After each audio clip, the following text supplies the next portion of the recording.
first of all, I want to start out by saying I'm really proud of those of you who did smash that subscribe button at the beginning. But now tell all your friends to do that. Today, we're going to talk about introverts, right? Last video was about extroverts. Today, we're going to talk about introverts. And this is my view. I think that all extroverts, this is what they think of us. They think we're quiet. They think we're shy. I have heard that they think we're actually hiding something, which is interesting, that we're like secretly judging, right? Because we're not actually saying anything out loud. That we're like socially awkward, definitely I could see that. And that we have low self-esteem since we're not expressing ourselves.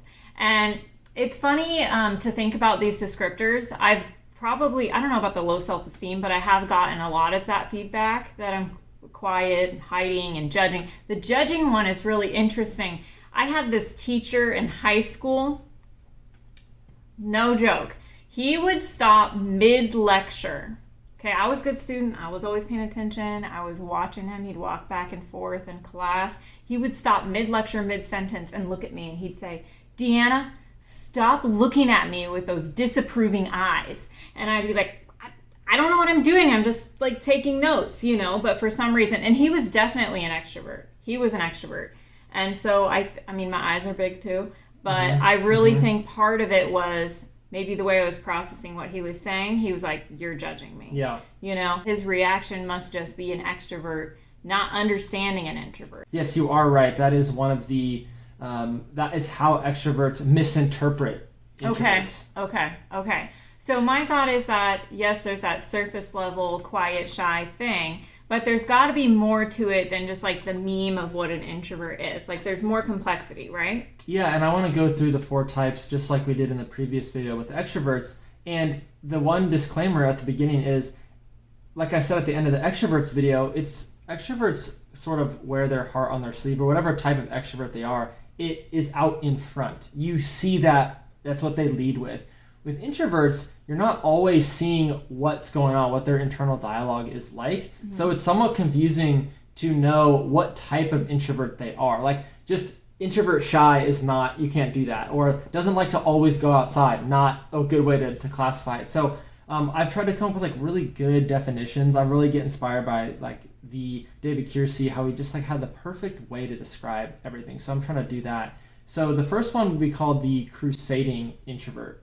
The Crusading introvert tends to focus on causes that align with their inner values. So they can look extremely action-oriented. They can almost look like that commanding extrovert when their internal compass is aligned with a cause. Now, sometimes you can classify them as focusing on humanitarian causes like homelessness, hunger, climate change, social action, things like that. They get out in front of those movements. They're very action-oriented.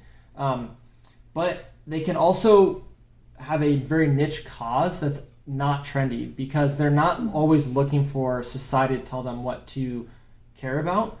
They can be like, have a very niche, like they care about the bees or something, like something random like that. So it's a very internal value. They found it from somewhere, cognitively decided, like that's theirs. Yes, and they can also be, so one of their downfalls is that sometimes they when they're not really aligned or they haven't found that cause yet, they're not very action oriented. They're kind of just like, I don't know what I should do. I don't know what cause to align with. So it's kind of what moves them to do exactly things. It's motivation moves them, their internal compass, things like that. The one thing that sometimes people say about them is they can be selfish. Sometimes they say that because they're like, I don't want to do that. I don't want to do that. It's like, well, what do you want to do? It's like, I don't know yet. But when they find it, it's like, just get out of their way. Well, okay, selfish is an interesting word you use to describe because, okay, maybe I'm being cynical, but my first thought whenever you describe someone who's humanitarian is like, are they really humanitarian, or is it like self-serving for them to feel like they're good people, they're people who care about this cause or that cause? You know what I mean? Like, is it truly their value, or is their value to just think to themselves that they're a good person? Yeah, that's a good question, because that to me sounds more like that consensus extrovert that I was talking about, where they're just hooking their claws into whatever is societally acceptable to care about, rather than being like, I know that this isn't like the trendy cause, this is what I care about. So there's some things where it's like, oh, you care about the thing that everyone cares about. That's more consensus than the like, oh, I have this side passion that isn't like, doesn't make me a lot of money. It's not something I can get a lot of followers or likes for. It's something that just truly matters to me. So you can see that in the Crusading introvert. And the next one is the Clairvoyant introvert. And these types tend to want to predict or discern what's going to happen in the future. What's weird about it, and I mentioned this at the beginning, is it's non-verbal. So it's not like they're going to like the brainstorming with the daydreaming extrovert where they'll just start saying how the future is going to happen. They're kind of they would be the more like, you got to reel them in, like they're just out there in their head. But they sometimes will have prophetic statements. They'll like say, oh, you probably drive like a, I don't know, 2005 Hyundai. And they'll be like, what? And you're just, I don't know, I just got that feeling. They'll say feeling, but it's really like an intuitive thing. So those are the types that as they get older, their predictions become like almost creepy to people. Like, how did you know that? Oh, I don't know how to feeling about it. So what do you have to say about that? This reminds me of you, honestly. Like, and when I first met you, I had a lot of trouble. Number one, you're not very good at like using your words to explain these thoughts.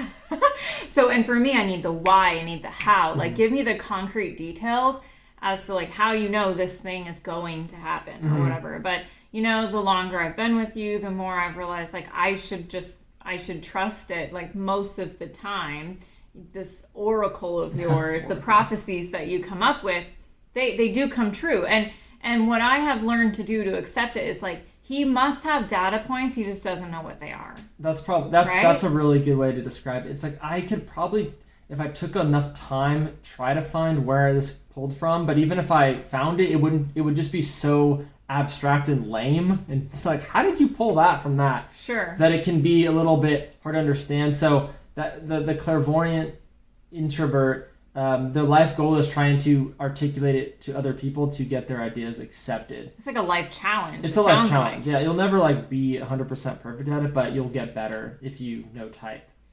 And then the third type is what we'd call the vigilant introvert. They're cautious and they're oriented around routines. Sometimes they might be a little bit stuck in their ways, or they might need a little bit of convincing to try something new. But with like verbally, excellent recall. They have a great narrative ability. They're able to just draw on like this vast database and tell you all the details of a story, especially if the story really made an impression on them, good or bad. They can walk you through that just like it was happening right now or happened yesterday. They're very, I call them prudent, or I call them vigilant because they're very prudent in their decision-making process. And they're just risk avoidant because what they do is they look backwards and they say, how did this happen before? How did it work out? Thus, this is where I draw data to make the decision now. So sometimes it can be making a decision where they're very decisive because they're like, all of this doesn't work, I already know. This is what we're doing. And you're like, wow, it can seem, once again, like a very extroverted trait. This is me. Like, I know that this is me. This is my function that you're describing, basically. And I feel like the description could stand to be a little bit more positive. Because to me, when you read this, when you think about, okay, how is he describing this person? This person is a prude. This person's a wet blanket, basically. They don't want to do anything even kind of risky, is like how it sounds to me. To me, it's like looking at the positive side of this. This is a person who is super dependable. Like, they will never make the same mistake twice because they'll learn it and they'll record it and it's etched in stone. And they're predictable. However, this stability makes them a fabulous friend and a fabulous employee. So I would say that it could stand to be a little bit more positive. Okay, I can add some positive things. These types are extremely good with understanding themselves internally when they're getting sick.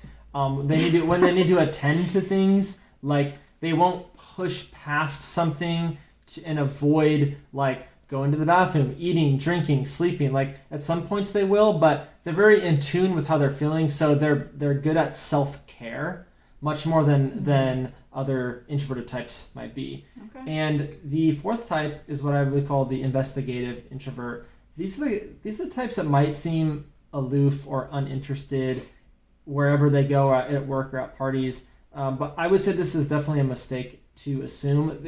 They are tinkering inside their head about why something is the way it is. So like in a social situation, they may be like sort of outside the circle, watching how other people interact and trying to discern like what is the proper way. Like they almost look at the mechanisms of how things are. Like what's the best way to talk to somebody else, or looking at patterns and systems and how everything works together. So I would say like if you imagine the inside of their brain as like a system of like pulleys and levers and triggers and buttons and electron microscopes and things like that, that might help you to understand them better. So that's how I try to describe these people. It's more like take a scientific approach to all things. So they're always refining and reiterating.